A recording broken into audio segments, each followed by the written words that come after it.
네, 오늘은 잠시 짧은 영상 한번 보시고 말씀을 계속 이어가겠습니다.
네, 오늘 영상이 자막이 좀 흐려서 여러분 자막 안에는 글씨를 다 못 읽으셨을 수도 있는데요. 다음부터 잘 준비하겠습니다.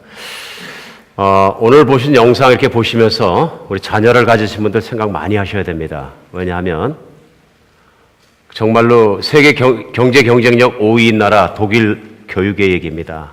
그런데 오늘 영상에서 본 것처럼 교육방송에서 내보낸 것처럼 가서 직접 찍은 거겠죠. 경쟁적으로 공부시키지 않습니다. 부모가 가르치지도 않습니다. 선생님이 먼저 가르치지도 않습니다. 소위 선행학습을 하지 않습니다. 주입식 교육을 전혀 하지 않습니다. 오직 아이들이 서로 뭉쳐서 서로 상의하고 서로 해가지고 자기들이 결론을 도출해내도록 노력합니다. 그러나 반드시 거쳐야 되는 시험이 나옵니다. 자전거 시험과 인명구조 시험이었습니다. 누구나 다 거쳐야 되는 것입니다. 무슨 얘기냐면요. 공부하는 목적을 저는 바로 찾았다고 생각합니다. 독일 이야기인데요. 독일은 2차 세계대전 이후에 교육에 대해서만은 엄청나게 거듭나고 있는 것이 분명합니다.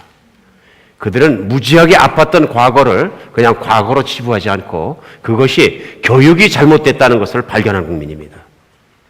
2차 세계대전 이전에는 우리가 압니다. 지금 현재 우리가 배우고 있는 대로 독일이 주입식 교육에 철저한 사람들이고요. 아주 철두철미한 사람들입니다. 그런 그 철두철미한 정신을 바탕으로 해서 과학이 일어났고 과학을 바탕으로 해서 물질 문명이 일어났고 그걸 바탕으로 해서 세계를 정복하기 위해서 우리가 압니다. 히틀러 같은 사람이 일어났고 독일 국민은 세계 최우수 민족이다 하는 국가 우월성을 가지고 2차 대전을 일으켰던 사람들입니다. 결과는 수백만 명의 사람들이 죽어야 됐습니다. 자기 나라가 파멸로 들어가야 됐었고요. 지금도 그로 말미암아 세계에서 손가락질 받는 나라가 되는 것입니다. 아팠던 경험이 독일을 바꾼 것입니다. 그것이 뭐냐면 오늘 보신 것처럼 교육이라는 것은 사람이 궁극적으로 다 같이 행복하게 살자 하는 것인데 다 같이 행복하게 사는 것이 우월해지고 우월성을 길러주고 프라이드를 길러주는 게 아니더라. 결국은 공동체의 삶을 서로가 다른 사람을 생각하면서 서로를 아껴주는 삶을 어떻게 살 것이냐 하는 것을 어릴 때부터 가르치는 것이다. 이걸 철저히 배운 것입니다. 세계적인 사회 속에도 마찬가지고 자기들의 공동체 안에서 마찬가지고 이들은 교육의 바른 길을 찾아가고 있다고 저는 생각합니다.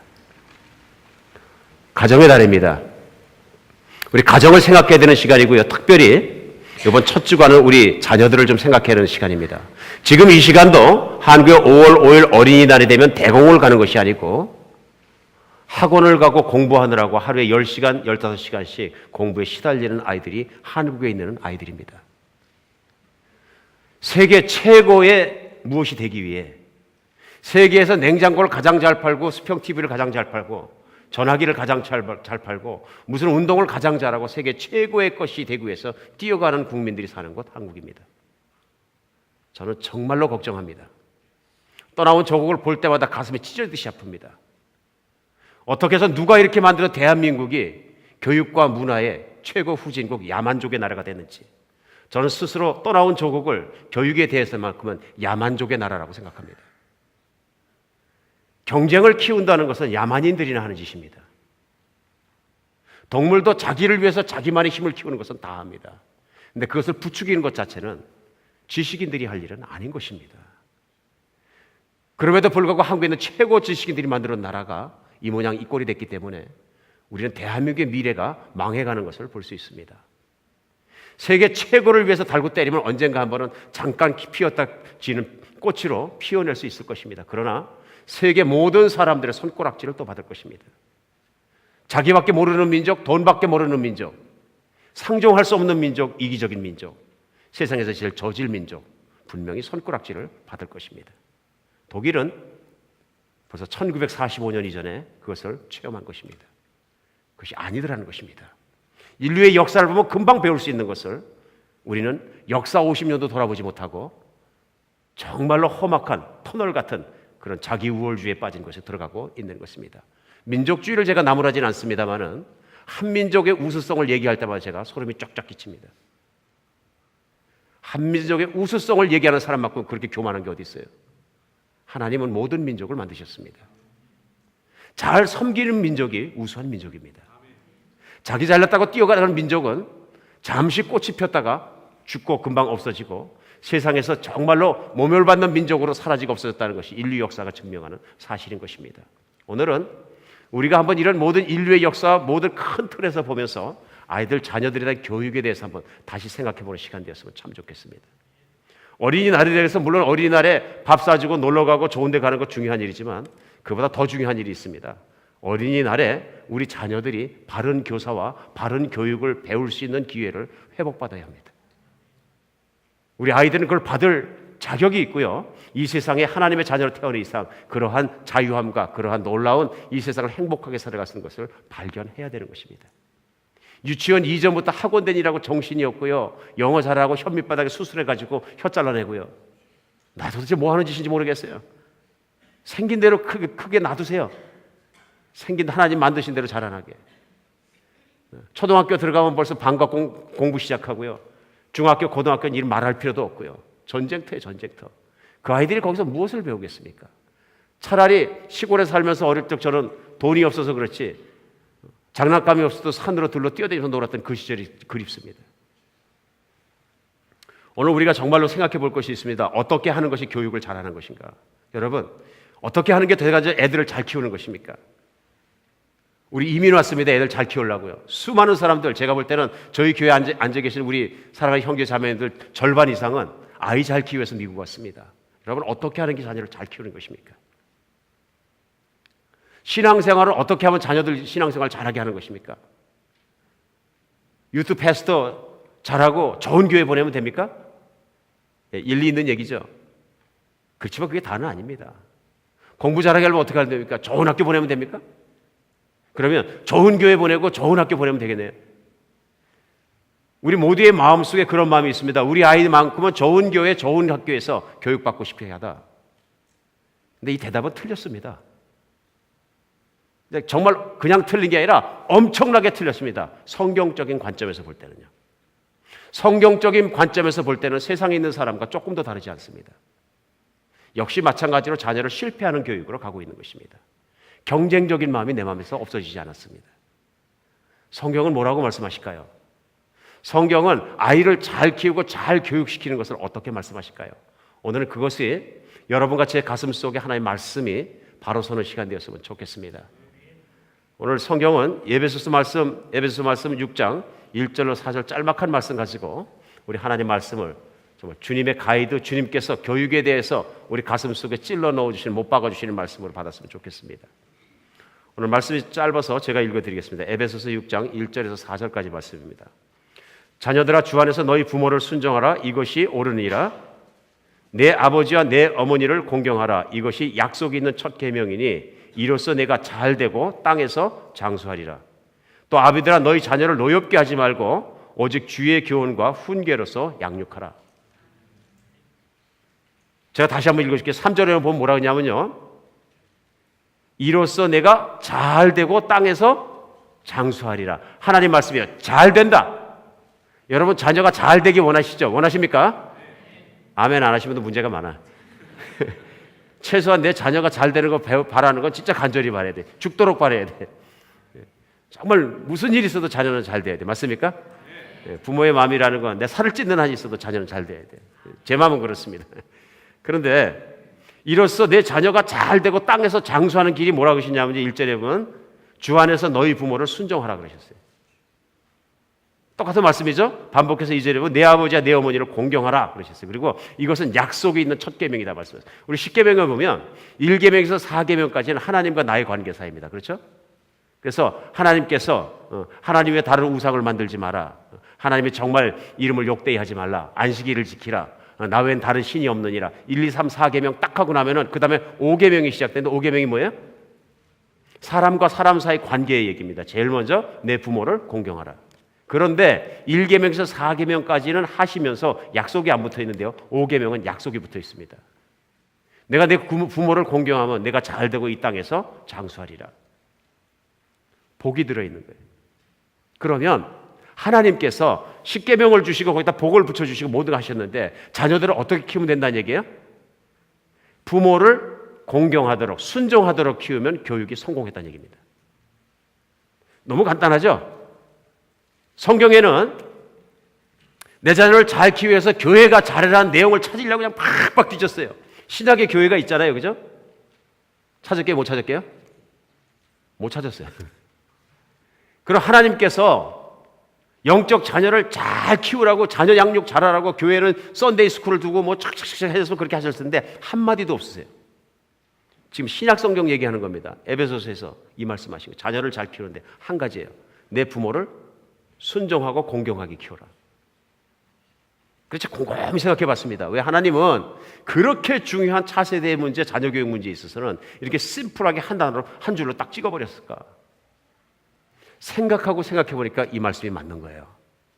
역시 하나님 말씀인 거예요. 왜냐하면 자녀가 부모를 순종할 수 있으면 다 된 겁니다.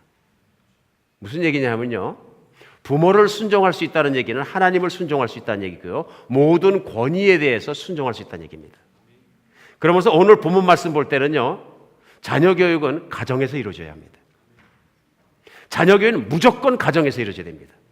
그러니까 자녀 교육이 가정에서 안 이루어지면 이건 교육을 못 받은 야만인이 되는 거예요. 불안당이 되는 거고요. 아무리 좋은 학교를 나와서도 불안당해요. 저는 그런 사람 많이 봤거든요. 미국의 아이비 리그 나오고 기가 막힌 박사학위까지 받았는데 대화 나오다 보니까 이 사람은 진짜 야만인이다. 지식인이 아니고. 그런 거 많이 느꼈어요. 야만인, 다른 게 야만이 아니에요. 동물처럼 자기만 생각하는 사람이 야만인이죠. 그렇지 않습니까? 예. 야만인도 공부를 안 한 것뿐이지 자기를 위해서 사는 건 잘 알아요. 오늘 이 말씀에서 우리가 정말 중요한 게 뭐냐면요, 순종입니다. 순종. 사람이 복이 없는 사람은 어떤 사람이에요? 순종하지 않는 사람이에요. 성경에서는요. 성경 안에서 보면 하나님은 복을 주기 원하시는데 그 복을 받아 누리지 못하는 유일한 종류의 사람이 누구냐면요, 하나님을 믿지 않고 하나님을 따르지 않고 순종하지 않는 사람이에요. 내가 가시고 내가 하나님이고 내가 다 하고 내가 모든 것인 사람, 하나님의 복을 받을 수 있습니까? 없습니까? 못 받는 거죠. 그러던 어느 날 성령의 은혜로 내가 예수를 믿었어요. 예수님 믿고 내가 옛사람 십자가에 못 박고 새 사람으로 태어나서 하나님의 자녀 되게 살아가요. 그런데 내 생각은 여전히 하나님 말씀대로 안 따라 살아요. 왜 그래요? 과거에 내 안에 남아있는 반항적인 정신 때문에 그래요. 내 마음대로 산다는 얘기는 뭐냐면요, 하나님의 권위에 순종하지 않는 거예요. 이 세상에 가장 복 있는 사람은요, 하나님 일을 많이 하는 사람이 아니고요, 하나님께 잘 순종하는 사람입니다. 예수님이 그 본을 보이셨어요. 인간이 실패하니까 예수님이 이 땅에 내려오셔서 보인 가장 큰 본은 뭐냐면요, 하나님 아버지의 말씀대로 완벽하게 순종하는 것이었어요. 예수님이 십자가에 못 박히신 것은 성경은 뭐라고 말씀하시냐면요, 우리 예수님께서 그 십자가에 못 박기까지 그 힘든 길을 아버지의 명령으로 참으셨다. 길이 참으셨다. 결국 뭐냐면 아담이 못했던 것을 예수님이 하신 거예요. 그것은 하나님의 말씀에 순종하는 삶입니다. 그러니까 쉽게 생각하면 하나님의 말씀에 순종할 수 있으면 다 됐다는 얘기입니다. 그러니까 영적으로 된 사람과 안 된 사람의 차이가 뭐냐면요, 하나님의 말씀에 순종할 수 있느냐 없느냐 하는 것이에요. 내가 아무리 일을 많이 하는 것 같은 내 고집대로 하나님의 일을 했다면 그건 하나님의 일이 아니고 내 일이죠. 그러나 하나님의 말씀을 잘 듣는 사람이 되었다면 하나님의 일이 나를 통해서 일어나는 것이죠. 이걸 성경은 뭐라 그러냐면 복 있는 자라고 얘기합니다. 우리가 세상을 살아가면서 자녀를 잘 키워야 되겠다 생각하고 어떻게 생각합니까? 보통 좋은 학교 보내야 되겠다, 안정시켜야 되겠다, 결혼 잘 시켜야 되겠다, 뭐 이런 얘기 많이 합니다. 우리가 잘 키워야지 그러면은 지금부터는 우리 애는 하나님과 내 말에 순종 잘하는 애를 키워야지, 그것만 하면 다 되는 거야, 이렇게 생각하는 몇 분이나 계세요? 할렐루야. 할렐루야. 성경의 핵심을 붙잡으셔야 됩니다. 성경은 가정에서 그 훈련을 받도록 우리 자녀를 우리에게 보내셨습니다. 어떻게 하면 자녀가 순종 잘하는 자녀가 됩니까? 우리 자녀들은 순종 잘합니까? 저는 솔직하게 얘기합니다. 우리 자녀같이 순종 잘못하는 자녀 없어요. 굉장히 불순종해요. 저도 한국 사람이잖아요. 저 자신을 포함해서 한국 사람처럼 자녀 교육 엉터리를 시킨 사람 없어요. 창피해요. 진짜 창피해요. 미국 가서 사니까 더 창피해요. 미국 형제들 자녀 교육 뛰어나요. 저 솔직하게 얘기하는 겁니다. 근거 없이 감정으로 얘기하는 게 제가 눈이로 목회하면서 봤기 때문에 그래요. 제가 아틀란타 오기 전에는 오클라호마에서 목회를 했는데요. 첫 교회를 개척하면서 하나님께서 미국 교회를 열어주셨는데 그 미국 교회 75년 된 상당히 큰 교회였어요. 주일이면 한 1,000명 이상의 교인들이, 미국 교인들이 모여서 예배를 드리는데 그들이 쓰던 그 본당 바로 옆에 있는 채플을 저에게 내주셨기 때문에 그 채플을 정말 감사하게 썼습니다. 그래 한인 교인들이 한 100명 모이고 이제 미국 교인들이 있어서 예배가 거의 같은 시간에 끝납니다. 예배가 끝나면 앞에서 인사하고 쫙 나오는데요. 미국 아이들 조용히 나와서 부모 따라 주차장에 나갑니다. 한 애도 뛰는 애가 단 한 명도. 한국 아이들은 딱 예배 끝나면 애들부터 뛰기 시작합니다. 주일학교 어디서 동서남북으로 뛰기 시작하는 거예요. 근데 그 교회 교인들이, 미국 교인들이 얼마나 성숙한 교인이냐면요, 자기들이 헌금해가지고 1,000만 불에 가까운 돈을 들여서 별관을 짓고 식당을 새로 지었는데 자기들이 교제를 안 하고 그 모든 시설을 저희에게 내줬던 사람들이에요. 그리고 주일날 예배 끝날 때가 되면은 우리 여기보다 냄새가 더 났어요. 뭐 김치에다가 어쩔 때는 김치에다가 뭐 젓갈까지 집어넣고 막 그러니까 젓갈 냄새가 나거든요. 엄청난. 걷다 막 이상한 국을 끓일 때도 있어요. 된장 넣어가지고. 그러니까 미국 형제들 예배 끝나고 다 같이 복도로 나오는데 막 우리 섞여서 나오는데 막 냄새가 확 나면 너무 미안한 거예요. 그래 미국 목사님 손 붙잡고 그랬어요. 목사님, I'm sorry, I'm so sorry. 다음부터 냄새 덜 나는 음식 끓이라 그러겠다. 그러니까 it's okay. 괜찮다 그래요. 정말 미안하니까 아니 우리 교회는 한 명도 컴플레인 안 한다. 그러니까 how come? 어떻게 그렇게 교인들을 훈련시킬 수 있냐니까 웃으면서 They said this is smell of ministry. 선교가 일어나고 있는 냄새래. 저희 교회를 선교하는 마음으로 주었기 때문에 whatever they do, we love it. 참는 거예요. 그 1,000명 이상 되는 교인들이 다 참는 거예요. 그런데 못 참는 게 하나 있어요. But there's one thing we cannot bear. 뭐냐 그랬더니 아이들 뛰는 것만큼은 캄다운 시켜주라. 이건 못 참는다. 왜냐하면 it's not culture, it's education problem. 교육의 문제다. 이건 문화가 아니다. 음식은 얼마든지 참는다. 우리가 그걸 못 먹는 것이 잘못된 것이 얼마든지 참는데 애들 교육이 잘못된 건 참을 수가 없다. 그게 무엇이 잘못됐다고 생각하냐 그러니까 Listen, Pastor Lee. 그랬더니 우리 교회는 보다시피 나이 먹은 사람들이 많은데 할머니들이 많다. 저희들 뛰다가 할머니하고 쾅 부딪혀서 넘어지면 할머니 중에 골다공증으로 앓고 있는 할머니들 많고 넘어져서 엉덩이 뼈가 부서지면 칼날 끝까지 바짝바짝 부서져가지고 아물지도 않고 그것 때문에 사람 죽는다 그런 얘기. 계속 출혈이 움직일 때마다 출혈이 생기고 치료가 안 된다. 그리고 그 할머니 못 움직이게 되면은 그냥 침대에서 엎드리게 되면은 자꾸 몸은 쇠약해지고 그걸 돌아가신다 그런 얘기. 그럼 그런 노인네나 유의학자가 이렇게 많은 데서 애들을 저렇게 뛰게 부모가 놔두는 것이 자기는 상식적으로 이해가 안 간다 그러는 거예요. 어떻게 부모들이 그런 생각을 할 수 있는지. 사랑하는 여러분, 이건 야만인들이 하는 짓이에요. 애들을 풀어서 키우는 건 야만인들이 하는 짓이에요. 그리고 기겁하는 게 있어요. 또 뭐냐면 애들을 밖에 풀어놓고 부모가 냅둬. 우리 미국 형제들은 이해를 못해요. 만약에 당신 애만한 금덩어리를 갖다 당신 차 옆에 놨다면 당신 그럼 밖에 놓고 당신 교회 들어오겠느냐 그러는 거예요. 어떻게 아이들을 어른이 오버시를 안 하고 주차장에 놨냐 방관하느냐 그런 얘기. 제가 저희 교회 생각해봤어요. 애들이 요그만 애들이 막 숲속으로 들어가는데 부모가 냅둬버려요. 여러분 숲속이 어딘지 모릅니다. 들어가면 못 찾습니다. 애 못 찾아요. 그냥 미아되는 거예요. 그냥 숲속에서. 아무렇지도 않게 교회만 오면 그냥 막 팍 풀어놔버립니다. 우리 생각해봐야 됩니다. 내가 내 자녀를 얼마나 소중하게 여겼는지. 교회에서 알아서 하겠지 못합니다. 교회 우리가 교회인데요. 못합니다. 부모가 못하시면 교회 못합니다. 이거는 제가 책임지고 말씀드리는 거예요. 부모가 못하면 교회는 못합니다. 오늘 이런 것들이 왜 중요하냐면요. 우리 깨달아야 됩니다. 일부 예배 때 이 말씀을 드렸더니 교제하는데 어떤 분이 말씀하셔요. 목사님 말씀이 맞습니다. 왜요? 그랬더니 올랜도로 한번 놀러 간 적이 있는데요. 한국 아이들이 왔었습니다. 몇 가정이 왔는데 밤에 그 아이들이 호텔 복도를 얼마나 뛰어다니는지 온 호텔에 자는 사람이 다 깼어요. 매니저가 오고 막 컴플레인 하는데도 계속 뛰어다니고 어떻게 부모가 눈도 깜빡 안 합니다. 매니저가 와서 그러지 말라고 얘기하는데 그래서 얼굴이 같은 한국 사람 화끈화끈해갖고 너무 놀랐어요. 우리 엄마들 아빠들이 잘 생각해 봐야 돼요. 아이들을 그렇게 자유하게 키우는 것이 꼭 그렇게 중요한 것인지. 성경에 그렇게 자유하게 키우는 아닙니다. 성경은 훈계하고 디스플린, 징계하고 훈련시키라고 말씀하셨습니다. 많이 배워야 합니다. 많이 배워야 합니다. 우리 정말 얼마나 많이 배워야 되는지 몰라요. 그러니까 성경에서는 심지어는 우리 아침 새벽기도에 디모데 전서 후서하고 있습니다만은 디모데 전서에도 보면은 사도 바울이 디모데를 에베소에 문제 있는 교회에 보낼 때 왜 보냈냐면 가서 바로 된 리더를 세워라. 리더가 바로 서면 교회가 바로 선다. 그러면서 그 리더, 감독이나 집사의 요건 중에 집어넣은 가장 중요한 요건 중에 하나가 뭐냐면요. 아이를 잘 키우는 거예요. 그래서 디모데전서 3장 4절로 5절에 보면 감독을 뽑을 때 지금 같으면 담임 목사죠. 담임 목사를 뽑을 때 자기 집을 잘 다스려 자녀들로 모든 공손함으로 복종하게 하는 자라야 할지며 이렇게 얘기해요. 사람이 자기 집을 다스릴 줄 알지 못하면 어찌 하나님의 교회를 돌보리요. 한번 보세요. 자기 집을 잘 다스려서 자녀들로 어떻게 키워야 돼요? 공손함으로 복종하게 하는 자라야 된다. 자녀가 보니까 막 그냥 사역자가 왔는데 막 자녀가 막 아빠한테도 막 들려붙고 막 교인들한테도 막 막말하고 막 그러면 뽑으란 얘기예요? 뽑지 말란 얘기예요? 근데 우리는 담임 목사님이 청빙할 때 청빙위원회에서 뭘부터 봐요? 설교는 잘하는가? 리더십은 좋은가? 교회를 키워줄 수 있는가? 성품은 좋은가? 다 좋다는 얘기예요. 뭘 안 봐요?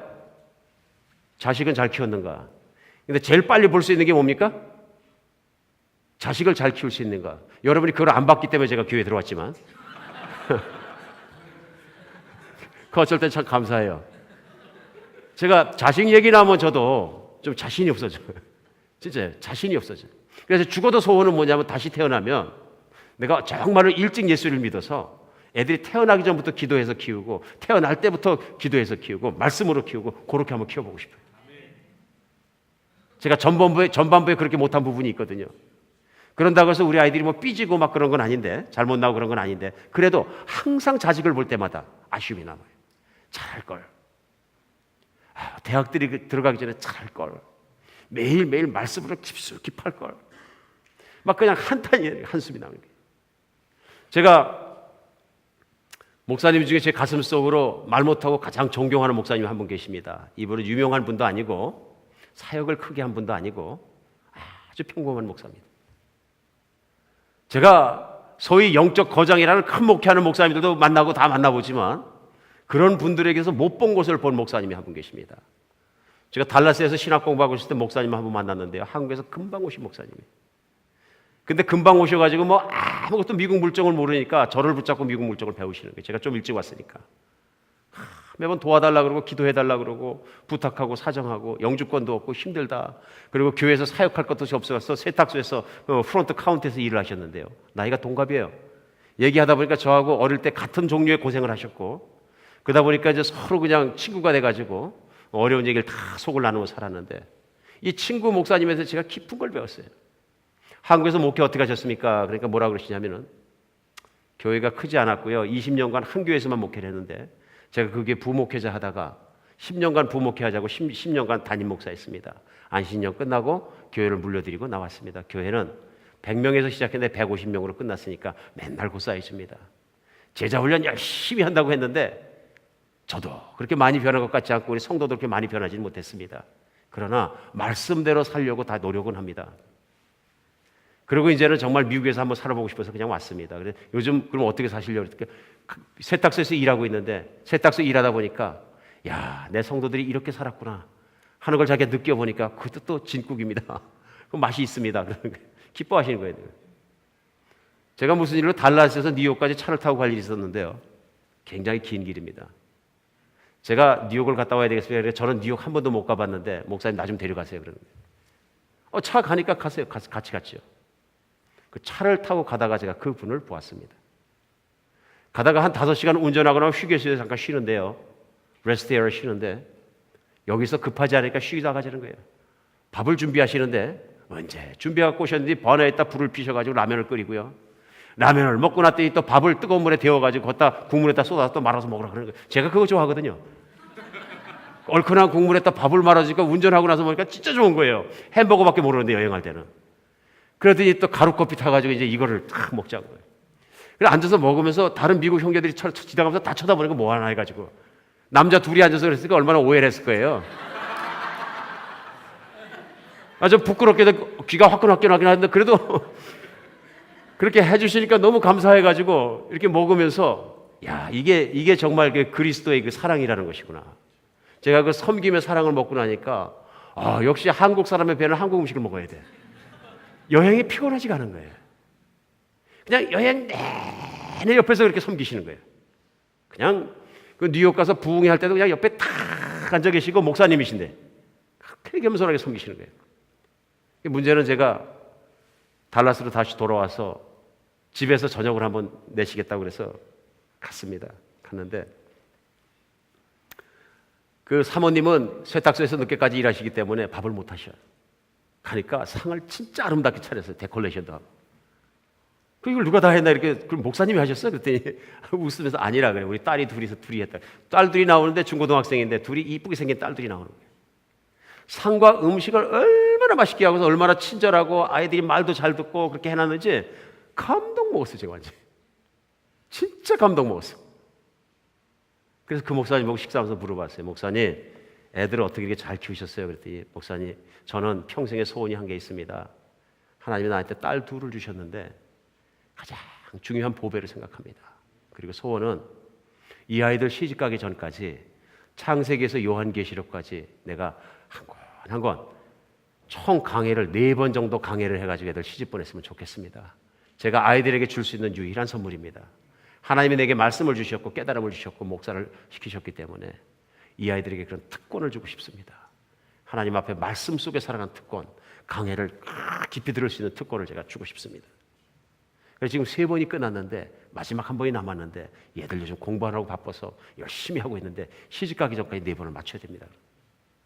제가 그때 이 기가 막힌 목사님 만났다. 자기 딸을 그렇게 사랑하듯이 영혼을 사랑하고 말씀 공부를 시키면 그 영혼이 변하지 않겠느냐. 참 존귀한 목사님입니다. 지금도 달라스에 목회 자리가 생겨서 아주 자그마한 교회 목회하십니다만은 잘 하실 거라고 저는 믿습니다.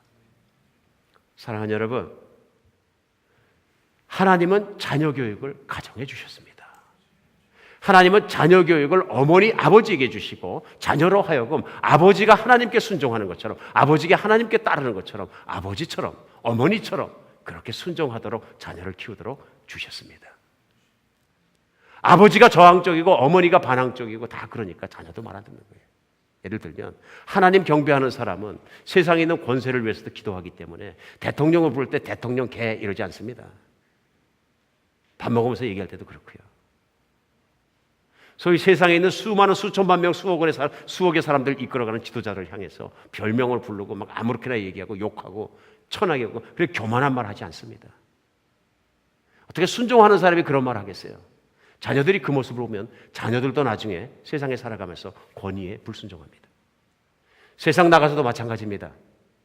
세상 나가서도요. 세상 나가서 직장 생활을 하더라도 위에 있는 상사의 권위에 불순종하는 아이들, 뒤에 가서 다른 말을 하는 사람들 안 씁니다. 뒤에 가서 다른 말하면 반드시 그 상사의 귀에 들어가게 되어 있습니다. 근데 뒤에 가서 상사 좋은 얘기하는 사람들, 순종하는 사람들 얼마나 기뻐하겠어요? 한번 생각해 보세요. 한국에서 최고의 학부를 나와서 유명한 회사에 입사한 사람하고 그 다음에 지방대학 나와서 겨우겨우 어떻게 해서 집안에 전화해가지고 입사한 사람이 있어요. 턱걸이에서.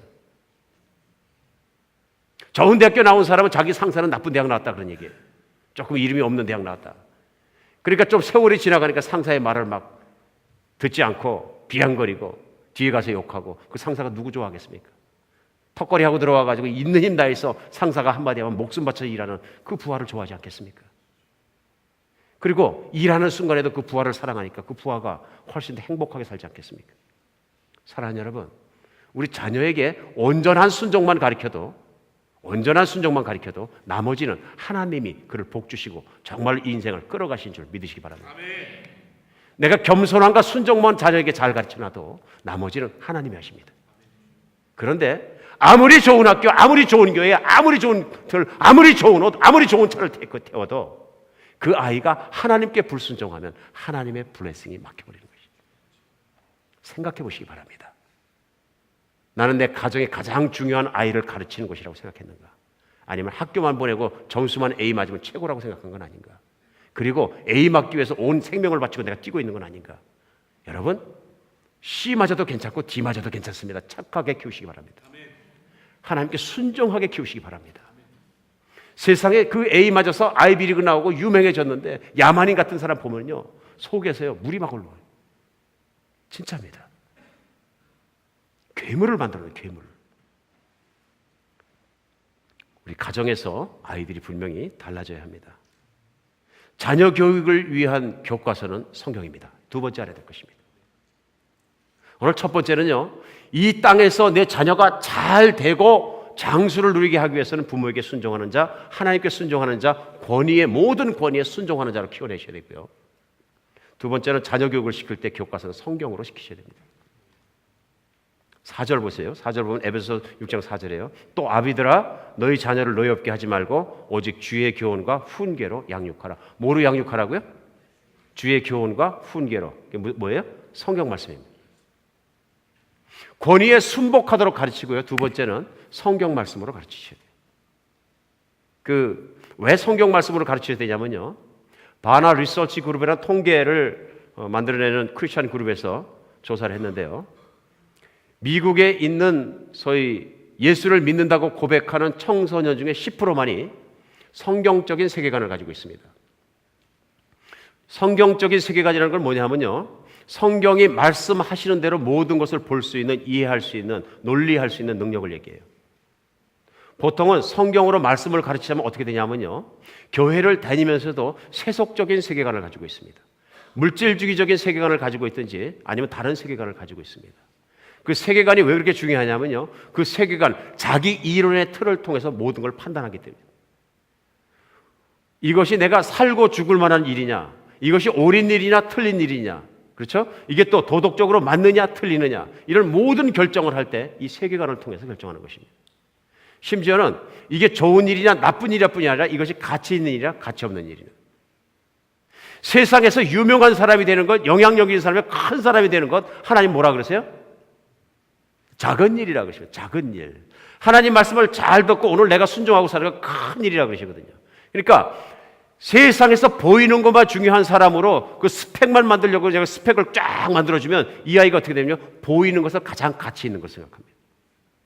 성경적인 세계관과 정반대로 가버리는 거예요. 그러니까 청소년 중에 성경적인 세계관을 가지고 있는 몇 가지만 점검해 보면, 가치관이나 사생관이나 관점을 점검해 보면 10%도 안 된다 그런 얘기예요. 더 놀라운 일은 뭐냐면요, 실제적으로 예수를 믿는다고 교회 다니는 아이들 중에서 5%만이 성경적으로 건강한 성경 말씀에 의한 거듭남을 체험했어요. 신학적으로 다 틀리다는 얘기예요. 제대로 하나님을 알지 못한다 그런 얘기예요. 그냥 예수 믿어요 얘기하고 예수 믿어요 다 하는데 그들을 하나하나 점검해 보면 말씀에 근거한 신학적인 컨버전, 소위 그 본어근에는 근거가 없다 그런 얘기예요. 기가 막힌 얘기입니다. 학교 갔다 오면 숙제했냐, 어떻게 했냐, 몇 점 맞았냐, 이번에 퀵퀴즈 몇 점 맞았냐, 너 지난번에 보니까 98점 맞았는데 왜 2점을 놓쳤냐, 막 두드려 패면서 오늘 성경 뭐 읽었니, 무슨 생각했니, 기도하면서 무슨 생각이 들디, 한 번도 물어보죠. 어쩌면 그게 우리 영적 상태인지도 모릅니다. 오늘 이 말씀을 듣는 분 중에서 목사님 내가 어떻게 성경을 가르쳐요? 나도 모르는데. 그죠? 내가 어떻게 그런 걸 다 가르쳐요? 아닙니다. 성경은 국문만 깨치면 읽을 수 있습니다. 아이들 너무 영어로 많이 가르치려고 그러지 마세요. 내가 한국말 할 수 있으면 한국말로 가르치시고 나의 신앙의 모습과 그걸 보면서 아이들이 자라나서 거부하지 않습니다. 중요한 건 뭐냐면요, 내가 이 아이를 가르쳐야 되겠다고 생각하고 가르치는 것이죠. 특별한 사람이 가르치는 건 아닙니다. 감리교의 어머니로 알려진 그 요한 웨슬리 어머니 수산나라는 사람은요, 요한 웨슬리가 5살 때 국어 교과서로 영어를 가르친 게 아니에요. 영국 사람이니까 성경 창세기를 펴놓고 글자를 하나하나 가르치기 시작했어요. 그리고 문자를 가르쳤고요, 성경을 가르쳐 3가지를 한꺼번에 가르쳤어요.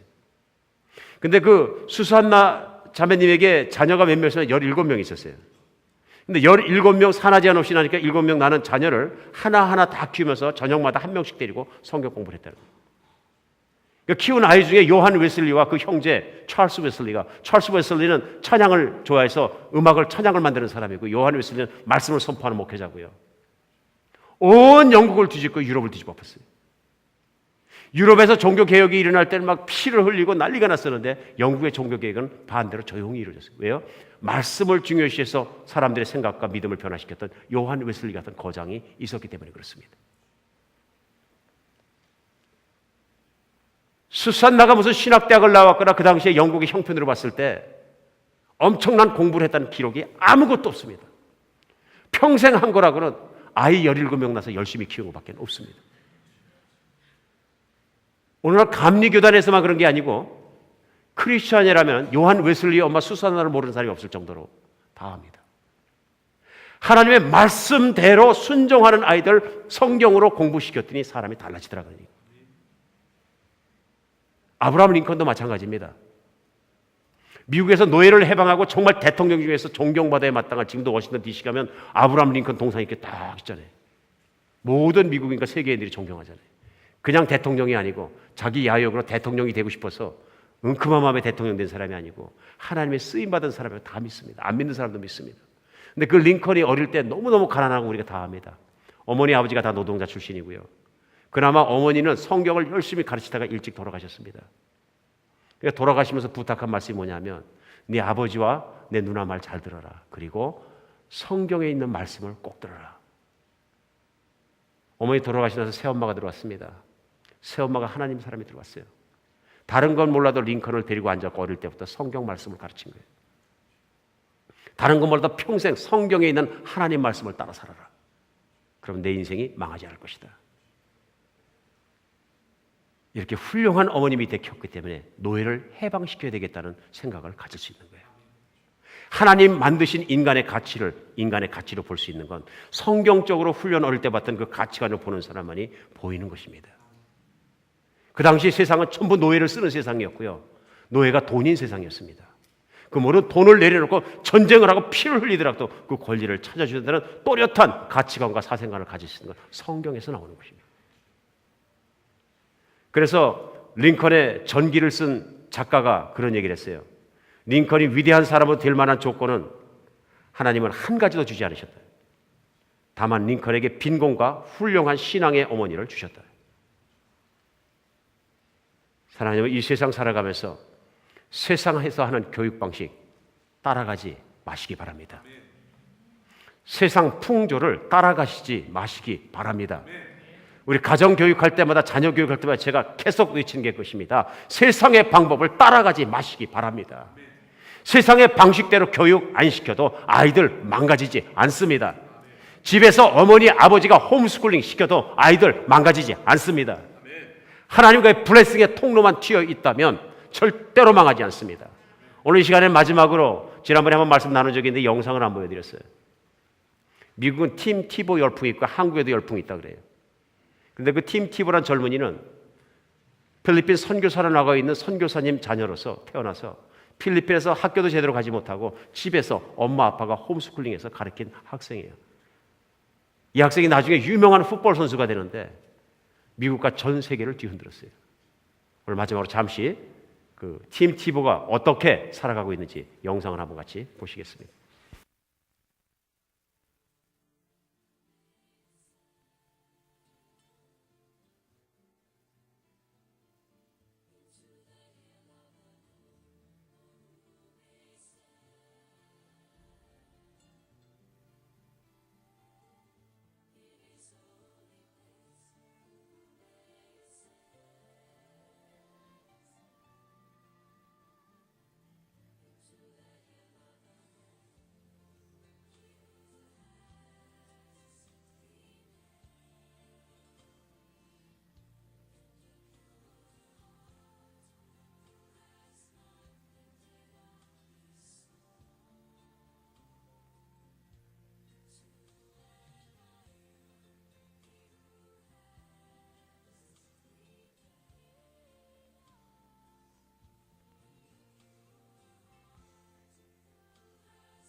팀 티보가 역전승을 거뒀을 때는 영국 황태자가 결혼했을 때보다도 빈 라덴이 죽었을 때보다도 더 많은 1억 2천만 명이 넘는 사람들이 팀 티보의 승리를 지켜보고 요한복음 3장 16절이 무엇이냐고 백과사전을 찾기 시작했습니다. 그것이 성경에 있는지조차 몰랐던 사람들도 찾기 시작했고요. 못 찾자 성경책을 뒤적거리기 시작했습니다. 기가 막힌 기적이 일어나는 것입니다. 오직 하나님의 말씀을 가지고 키운 아이 하나 세상을 변화시킬 수 있습니다.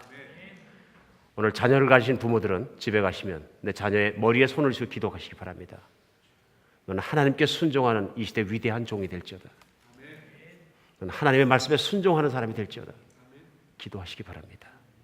똑같은 성경책 놓고 한 절 한 절 같이 읽으면서 생각할 때마다 성령이 무엇을 가르쳐야 될지 우리 안에 자녀를 위해서 가르쳐 주실 것입니다. 교회에서 무슨 가정예배, 공과공부, 무슨 포맷을 나눠주기가 중요한 건 뭐냐면요, 성경 말씀을 가지고 나도 살고 자녀도 교육시키면서 하루하루 살아갈 수 있는 여러분과 제가 되었으면 좋겠습니다. 제일 먼저 아이를 키우는 모든 책임은 나에게 있다 자각하고 세상 풍조를 따라서 아이를 그렇게 마구 맡기지 않았으면 좋겠습니다. 홈스쿨링 시켜도 이길 수 있습니다. 물론 공립학교 가도 이길 수 있지만 중요한 것은 내 가정에서 내 아이는 하나님 말씀으로 키우셔야 합니다. 기도하겠습니다. 하나님, 저희들이 참으로 무책임하였던 것을 솔직하게 고백합니다. 저희들이 이 세상의 삶을 마치고 주님 앞에 섰을 때 내가 수없이 말을 하였구만 내가 어찌하여 자녀를 그렇게 키워내냐고 말씀하시면 민망해서 쥐구멍에도 들어갈 것 같습니다. 주님, 오늘 미리 깨닫게 도와주시고 주님께서 우리에게 맡겨주신 자녀, 나의 자녀가 아니고 주님의 자녀이므로 주님의 말씀대로 키울 수 있도록 도와주시옵소서. 정말 세상 사람처럼 등 밀어서 세상으로 보내지 않게 도와주시고 오직 하나님의 사람으로 순종하는 자로, 온순한 자로, 온유한 자로 키워낼 수 있도록 도와주시옵소서. 그리스도 예수 이름으로 기도합니다.